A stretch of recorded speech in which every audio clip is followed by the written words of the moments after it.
Hey, gang. Um, so like I said, I'll see what I can do here as far as hopefully helping if I can get myself to go to the right place. Yeah, there we go. Sorry, brain's not functioning just yet. I'm trying to help you out here. So, like I was saying last night, if there's some stuff that I can do to help you, and you guys want to watch this stuff, I will. So, we would have started with this. Oh gosh, probably September. Sometimes I do a little bit more with government. Sometimes I do a little bit less. You guys did some of that case method last year, so it may not have been as relevant to do as much government with you. So August, September. So I'm going to try to do this piecemeal. I'm going to apologize in advance. I'm doing this kind of when I can. So I'd love to have like lessons that fit into a nice time chunk. But I'm just gonna I gotta go pick Lucy up here in about 40 minutes. So I'm gonna try to go for about 40 minutes here and just cover some stuff. And I'll title the videos like Rise, Consolidation, and then Policies and Results. That way it sort of kind of helps you organize your thoughts here. I'm sitting outside. You want to see our courtyard? Look at this. Just neat little courtyard. It's my spot, but it's all closed in inside the school, so like we wouldn't have an issue like last year. Oh my gosh. Okay. Anyway, that being said, so authoritarian states. If you didn't watch the first video that I put out while I was at the hockey rink yesterday, topic 10, paper 2. Okay, so you're going to write one essay on authoritarian states. You're going to write one essay on the Cold War for paper 2. Okay, I'll try to worry about showing you how to grade them. I mean, you should be doing mock exams and stuff like that, but that's got to be Young's deal. I'll try to see if I can get you a little help with content, so maybe you feel a little bit more comfortable with that kind of stuff. So when we look at the three authoritarian states, Nazi Germany under Adolf Hitler, China under Mao, and then Cuba under Castro, you want to look at the same things over and over again: rise, consolidation of power, rise to power, consolidation of power, and then aims and policies and results. Aims and results of policies, excuse me. And then you always want to think about them together, because the essay is never going to be about one. It's always going to be about two. So you're going to be comparing the rise of two, the emergence of two, the policies of two, or something like that. So just keep that in mind as you're doing notes. You don't want to just like Nazi notes. You want the rise to power of the Nazis. So that's what I'm going to start with today. Is we're going to fixate on rise, then we'll talk about consolidation, and then we'll get into some of the policies. I will say this right now: the textbook, you should have a red textbook, Authoritarian States. It's about yay big. It's got a red spine, says Authoritarian States on it. The book, especially section 3, the way each unit is broken up is exactly what I'm talking about. The three things: rise, consolidation. That has a lot of really good details on policies, so that will be helpful for you to make some notes on. So, background of the Nazis, right? There's a couple of things you always want to establish when you're talking about IB history. So if we're talking about the rise of any authoritarian state, you want to have a clear, defined time. And this is the easiest of the three in terms of chronology. With all three of these dictatorships, the consolidation of power is a fuzzier timeline. Some of them it's a little bit longer, some of it's a little bit more compact. But with rise, you want to have some very specific time frames for that. And with the Nazis, it's actually the easiest one to sit there and look at in terms of their power, because really the Nazis are in power from 1933 to 1945. That's it. Now notice the dates on the slides here: 1919 to 1939. That's really everything up to World War II. Okay, so that's why the date's on this. So maybe I should update and change that. But we're talking about the period between the First and the Second World War. That's why I have the 20-year span there. But the rise of the Nazis is really going to be profound in terms of 1923 through 1933. You can back up to 1919, but essentially you've got a 10 to 14-year window where the Nazis are rising to power, okay? Because they do take office in 1933. So, another quick note with IB terminology. Yes, there's a lot of conceptual stuff. Yes, there's a lot of things that you want to be able to kind of frame in context and compare and evaluate and analyze and all those, fancy academic words. But it does help to know names, okay? So a tip in writing that I always give everybody, I hopefully maybe said this at some point last year, You don't have to write Nationalsozialistische Deutsche Arbeiterspartei every time. But every time you use an acronym when writing in IB essay, and this is truly of all your classes, but it's especially important with IB history, is you want to say the full name of something first, and then in parentheses you can just put the acronym that you're going to be using, and then from the rest of the paper on you can just use that. The People's Republic of China, parentheses, PRC, and then for the rest of the essay, to save yourself time, you can just write PRC. Now that being said, you don't have to write out Nationalsozialistische Deutsche Arbeiterspartei, right? You can simply say the Nazi Party, the National Socialist German Workers' Party, which would be the fancier way if you want to show off. That's the case there. But so where do the Nazis come from? How do they rise to power? That's kind of the point here. So first we have a couple of maps, just to give you a rough idea. This is Europe before World War I, and over here is Europe after World War I. And the biggest thing to understand is y'all get World War I was bad, lots of death, lots of destruction, etc., etc., etc. But it literally and figuratively changed the landscape of Europe, right? So Europe before on the left and Europe on the right look very, very differently. And this is important to the study of the Nazis because when we're sitting there thinking about how conditions in Germany were, they had to be rough, right? I know you guys read Maus last year, so you kind of got a taste of some of the stuff that's going on, but it's important to understand that very few times, if ever, anywhere in history, people don't look to groups like the Nazis for comfort, for stability, for resolution of problems, unless things are terrible, okay?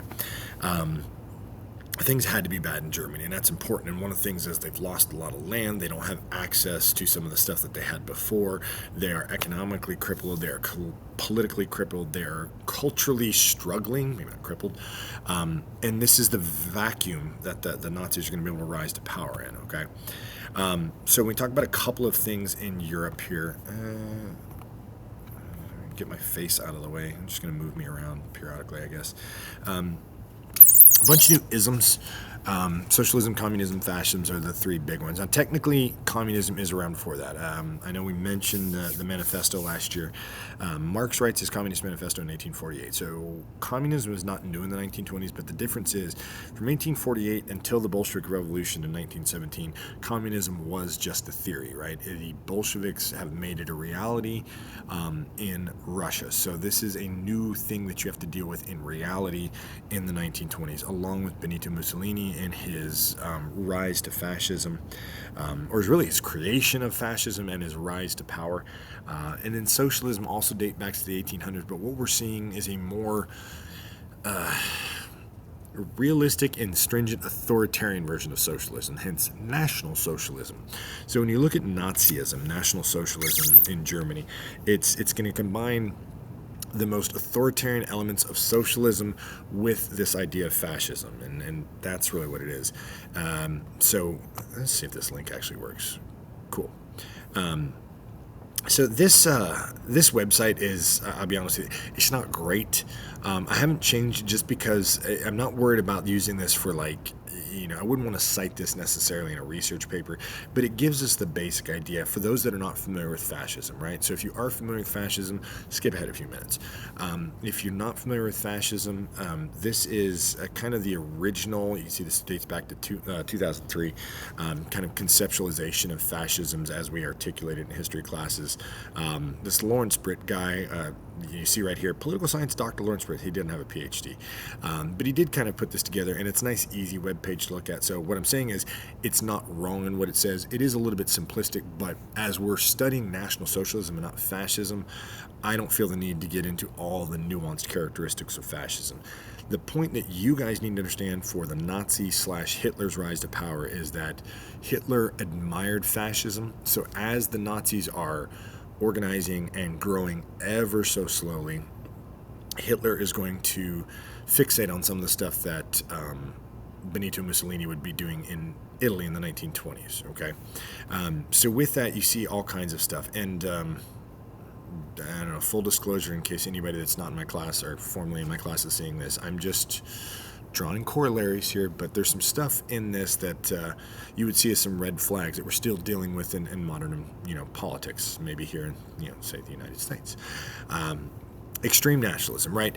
Nationalism is not an ugly word by itself necessarily, but when you take it to this extreme version of nationalism and this exclusionary nationalism, that's where fascism kind of comes into play. It's the example I always like is patriotism versus nationalism, right?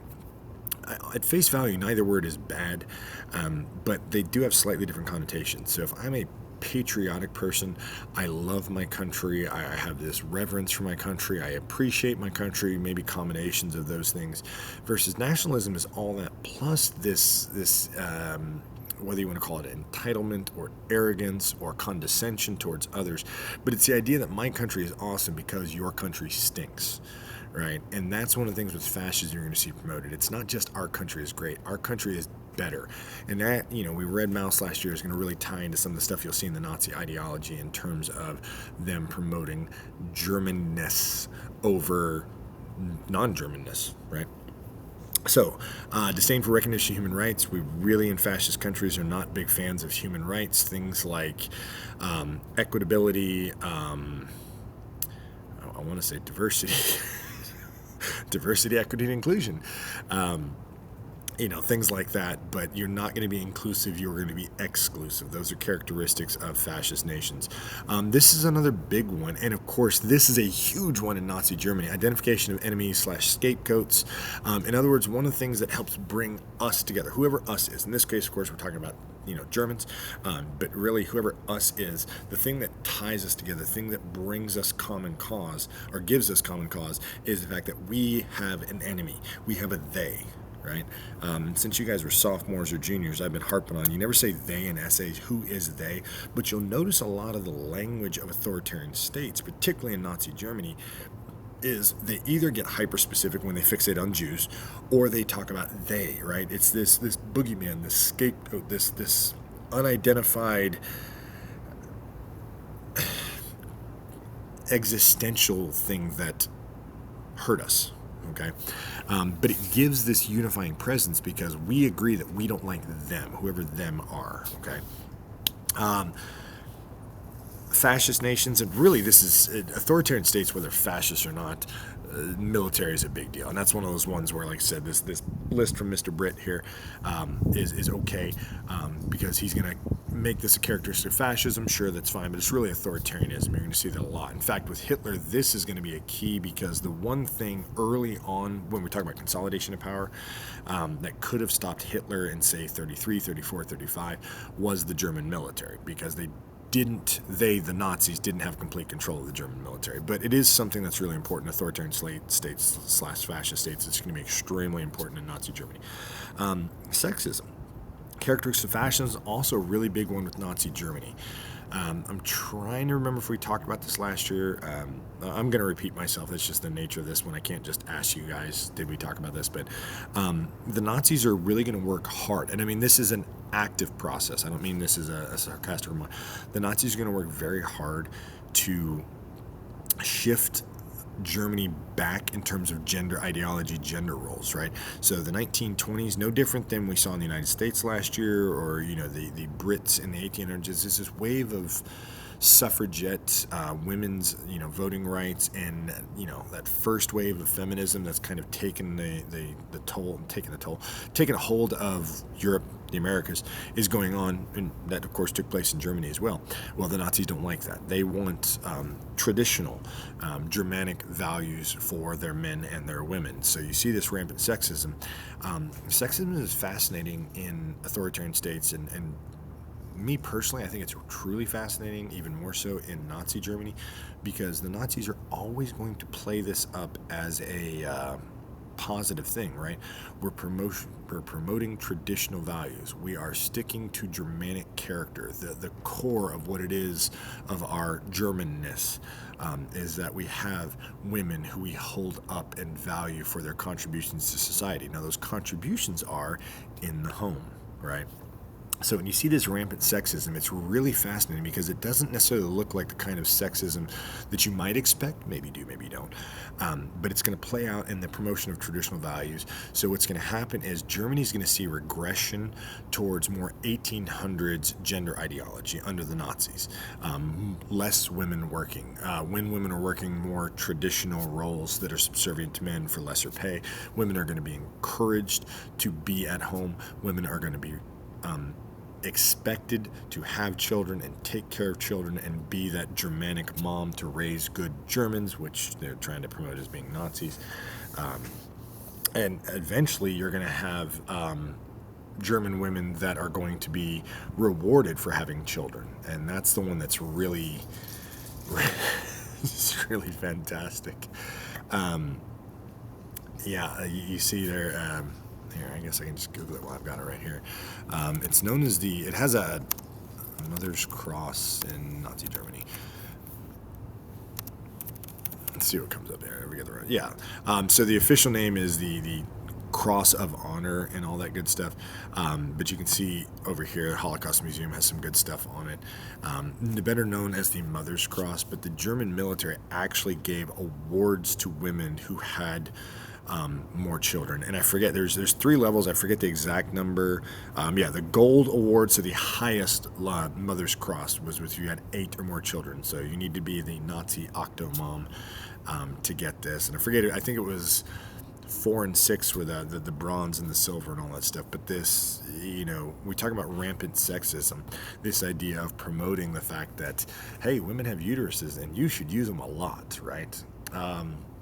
Okay, so a couple more things here that are relevant to the Nazis. Mass media, absolutely. The Nazis are going to be, I always want to be clear, I try not to compliment Nazis, but they did some things that were unfortunately very effective, and one of these was mass media. The Nazis are going to be one of the first modern states in the world to weaponize mass media. They're going to create a department of propaganda. They're going to put some extraordinarily and unfortunately intelligent people in charge of this, and they're going to work very, very hard to make sure that only the right kind of information is disseminated to people through that. In fact, I think I can give you a YouTube link to it. What I've always shown my IB classes is the Triumph of the Will, which was a 1934 propaganda movie made by the Nazis, came out in 1935.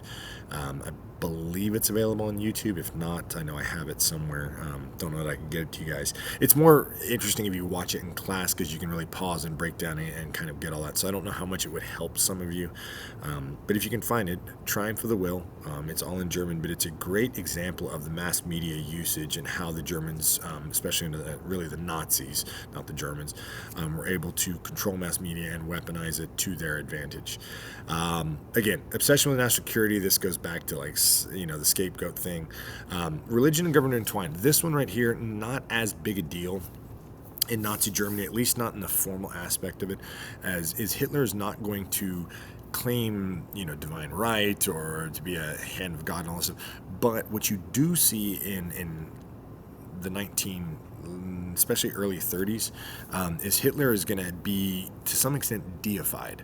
In fact, the movie I just referenced, Triumph of the Will, there's a couple of very artistic choices in how he is filmed in this movie, where it almost makes him look ethereal, angelic, however you want to phrase it, but, from the heavens, if you will. So, again, fascism, you have this intertwined nature of religion and government. Nazism, not necessarily as more, but they're still going to use religion in their own way. So other things that are really indicative of the Nazis, corporate power, yes, but essentially that's going to be more of the socialism, and so it's not that corporate power is protected so much as controlled by the government. Don't like organized labor unless it's members of the party. This is another big one in Nazism, disdain for intellects and the arts. This is a huge one when you see authoritarian control, but especially when you talk about fascism or National Socialism. This idea that we don't like smart people. Smart people and creative people are some of the most dangerous people in the world. That's why we love you guys. But it's just the Nazis are going to go after with zeal, intellectuals, and of course they're going to fixate on Jews at first, right? But if you look at a lot of German universities and things of that nature, you have a bunch of very educated free thinkers, and a lot of those do tend to be Jewish, which is why the Nazis are going to move against universities very quickly early on. And you get the spiel that unfortunately we still hear in the United States today. It's this idea that it's not intellectual. Again, speaking from a Nazi perspective, it's not intellectualism that when you go to schools, you're being indoctrinated to think a certain way. Therefore, those people are cancerous and we need to remove them. And that's how the Nazis are going to frame their attacks on intellectuals, right? But it's no different than when you hear the rhetoric about, universities are all woke and therefore that's why you have more Democrats and coming out of universities and Republicans. None of that stuff is true. I mean, you don't believe me? Good. Go to college. You'll learn for yourself, right? You have Republicans and Democrats and people that don't care about politics and super right conservatives and super left liberals in college. The key is in college you're going to be exposed to it all. That's the idea of college. Exposed to it all, think critically, all that good stuff. But authoritarian states like the Nazis are going to crack down on it because while they say what you're being taught is wrong, what they want is for you to be, and ironically they phrase it in the guise of you being indoctrinated, but what they really want is to indoctrinate you by not exposing you to stuff that they don't want you to see, right? So that's a big one with fascism, and of course the Nazis are going to do that better than most. Obsession with crime and punishment, yes, that's very Nazi-ish. They're going to take that to a whole new level. Cronyism and corruption, I do love that one. Cronyism is the idea of whether it's nepotism or pseudo-nepotism where they're not really related to you, but they're your people. The Nazis were really, really big on this. Again, it's the whole idea of Adolf Hitler as der Führer, which is the leader. And the leader is always right. Therefore, we need people who support the leader and don't think differently from the leader, hence the idea of cronies, right? And the Nazis are going to do this. This one I wouldn't say better than most. They're going to do it weirder than most. Maybe that's the way to say it. In the sense that you've got Hitler, and then underneath him you have no clear line of succession. The way the Nazis structured their government, there wasn't a clear path of succession after Adolf Hitler, which of course became catastrophic when he dies, kills himself. Whoop-de-doo. But it's one of those things where because the cronies were always pitted against each other. The term one of my favorite professors in college used is underlings of Hitler. No matter how far they were up the Nazi hierarchy, underlings of Hitler were always trying to out-Hitler each other. So never trying to get power for themselves, just trying to get closer to Hitler than their peers. And that's this cronyism, which, shocker, leads to corruption. Now, we'll say this. If I can give the Nazis a little bit of praise, he said sarcastically. In case you forgot, I'm very sarcastic. The Nazis did not have fraudulent elections. So that's a fascist thing, not a Nazi thing. The Nazis were more honest about their corruption and just didn't hold elections. So you can't have a fraudulent election if there's no election. Anywho, so that's that kind of overview of fascism in a nutshell. So, Bolshevik Revolution, all that good stuff, you can read that. I'm not going to go over that one. Let's talk a little bit about Versailles here. I know we mentioned this last year, and hopefully I'm not misremembering this. We did our conference on Versailles last year, if I remember correctly, so you should be relatively familiar with this. But after the war, Germany is blamed for everything, yada, yada, yada. We even have the war guilt clause, so again, I put the text in and of it right here. But Germany is solely responsible for the war, therefore Germany has to pay for everything, and German reparation payments were astronomical. They were just beyond comprehension, and in fact, when the Nazis, when the Germans in 1919 were forced to sign this treaty, it was not the Nazi government, it was the new government out of Weimar Germany, which I think I have on a slide here a little bit later on. Out of Weimar Germany, they are forced to sign this without even being told how many, what the numerical value of the reparations is going to be. So they're going to sign a blank check, essentially. So yeah, what we end up with is this. And by the way, if you Google like what was the total amount of reparations from Germany in after World War One, you're going to see different numbers. So just be aware of that. I've got what do I got? 20 billion gold marks in here. It's one of the figures I've seen. It's sort of ish correct. The problem is a couple of things. Part of the reparations were in materials. Part was in cash. Some of it had to be in gold. The Germans tried to pay it off with some other stuff. So getting an exact amount is a little fuzzy. Not to mention, you talk about this is 100 years ago, so what's the currency exchange rate, yada yada. The point is, it was an amount of money that the Germans didn't have, couldn't have, and weren't even told about. Like I said, you can see it was not till May of 21. So 2 full years after the war is over, 2.5 years after the armistice, Germany is given this check. We think, like I said, you see 63 billion, you see 20 billion cold marks, 33 billion. These are rough estimates numbers. The point that you have to wrap your head around, these are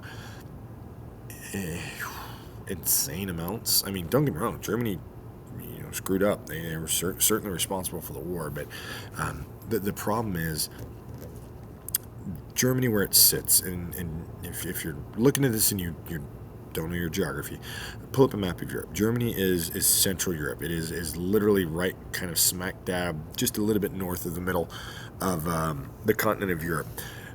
So geographically speaking, it's located in a very important position for European economics, because so many things are having to go through it, starting there, come there, go from there, all that good stuff. Even if they just want to go through it, Germany is a central hub for the European economy. And it also produces a lot of stuff and always has. It's one of the earlier countries to industrialize. So if you look in the 1800s, there's lots of chemicals and natural resources that are coming out of Germany. Nowadays you talk about German engineering and plastics and all kinds of stuff. Germany's always been something in the industrial age that has been not only a good producer, but an important producer, right? So what happens is when you put this bill on the German economy, a German economy that, mind you, is wrecked because they just fought a war for 5 years, so they have insane amounts of debt already, and then you're going to put this on top of that debt, and then you're going to combine that with the loss of life, the lack of government, right? They do have a new government, but they're literally trying to put this government together because the Kaiser's gone, so there's just, disaster on top of disaster on top of disaster on top of disaster. And this is why the reparations by the Treaty of Versailles were so bad. It was the wrong time, the wrong place, the wrong, everything. So yeah, it took economy that was crippled and paralyzed it. Essentially what happens. I did throw some fun stuff in there. Germany did actually pay that off. It was really kind of fascinating. And there's just a little note here. But I'm going to have notes. After World War II, as part of Germany's kind of mea culpa to the world, like, hey, we realize that we've done some bad things that have led to some terrible stuff, and trying to rebuild itself as the country that it had been for most of its history. And a quick note here, and I may have said this last year, but Germany's a wonderful country, beautiful, like physically beautiful country. Culturally, it's just one of my favorite places in the world. The people are just amazing. The food, there's so much about Germany. It's great. And of course, the majority of people in the world, what do we know about Germany? Nazis, right? And that's reality. Like they have to deal with that. I mean, don't go to Germany and be like, so Hitler, that kind of schmuck stuff. But the reality is there's a lot to Germany that isn't the Nazis. So as part of them, dealing with the Nazis in the First World, but mostly the Nazis in the First World War, and then B, going back to this beautiful country that it is. Germany agreed that after World War II, they kind of renegotiated the World War I reparations with the Allies and actually worked out a payment schedule to get, first of all, a bill that was something realistic, and then a payment schedule where they actually put it off. And yeah, on the 20th anniversary of the reunification back in 2010, so 15 years ago, Germany actually did pay off the last of its war debt. They made it a point where they wanted to, even though there was some speculation like, hey, let's just forget it, that was a mistake and all that, Germany wanted to pay that off because they felt like that was something they should do as a physical reminder of their responsibility in those first two wars. So kind of a neat deal. Okay, so moving on here, when you talk about this, all these crippling, when I said it took a crippled economy and paralyzed it, this is the path that Germany took. They couldn't pay off their debts, so they decided to print more money, and then they printed more money, and then they printed more money, so much so that this statistic, yes, is real. June of 1923, we actually invented a new term, and I forget the historian that created this. Excuse me, I can't quit yawning. I forget the historian's name that coined this phrase, but we use the term hyperinflation. This word right here, not a normal term in history, but it was created to describe certain events, mostly in the 20th century, this being one of them, where you had one American dollar was equivalent to 4.3 trillion, with a T, Reichsmarks. It's just, that's what happens. They printed money after money after money after money. Literally, the German money wasn't worth the paper it was printed on. There's some really bad examples. And to my knowledge, I think this is the second worst case of hyperinflation ever. In the 50s, in I believe it was Hungary, they had a similar situation during the Cold War. Theirs was actually worse than this, if you can imagine, so much so that they started color coding bills. And it was kind of like scientific notation. So if you had a $100 billion note, like, $100 billion bill, and it was orange, and I'm making up the colors, I don't remember off the top of my head, I've got it in a book somewhere, but let's say you had a $100 billion note with a B bill, and it was orange, it was worth face value. If it was purple, it was like that to the 10th power. It was just crazy. So yeah, it could get worse here, but the idea here is when you start doing this, what's going to happen in 1923 and 1924 is I don't even know. The economy is essentially dead in Germany, and they're going to murder it some more. Things are really bad. And the reason I'm bringing all this up, again, don't get lost in this.